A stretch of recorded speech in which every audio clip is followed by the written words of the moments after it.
سادات کو اجازت ملی، سادات پلٹ کر واپس مدینے میں آئے۔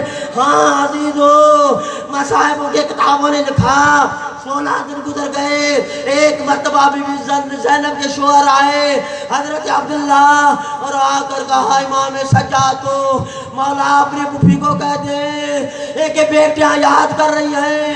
حضرت عبداللہ چلے گئے، 16 دن گزرا تھا، جناب سجاد نے کہا پھوپھی اماں چاچا عبداللہ نے پیغام دیا بیٹیاں یاد کر رہی ہیں۔ عزیزو آج 17 دن تھا، جناب زینب نے کیا کیا، جناب باقر کو بٹھایا، سجاد کو بٹھایا، کربلا کی منہ کی طرف نظر کر کے کہا حسین تیرا گھر آباد کر کے میں جا رہی ہوں۔ جناب زینب چلی، گھر میں داخل ہوئی، گھر میں بیٹھ گئی۔ تھوڑی دیر کے بعد حضرت عبداللہ جو گھر میں داخل ہوئے، جناب زینب کو دیکھا، اپنی بیٹیوں کو دیکھ کر کہا، بڑی بیٹی کو کہا اس گھر کی بڑی تو ہے، کتنی مرتبہ سمجھایا ہے، اگر گھر میں کوئی سوال کرنے والی آ جائے، کوئی فقیرانی آ جائے تو اسے کچھ نہ کچھ دے کر روانہ کر دے۔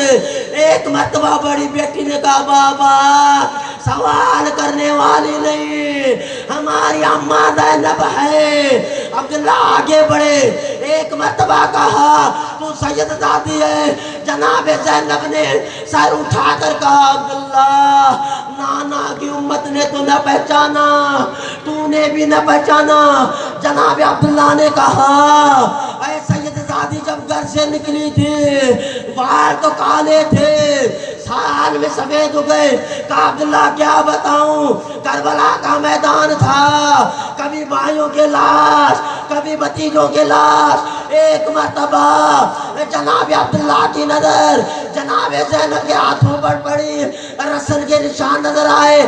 کہا سید زادی معاف کرنا، ہاتھوں میں رسن کے نشان دیکھ رہا ہوں۔ کہا عبداللہ نانا کی امت نے اجر یہ دیا، ہاتھ پسے گردن باندھے گئے، کبھی کربلا، کبھی کوفہ، کبھی شام۔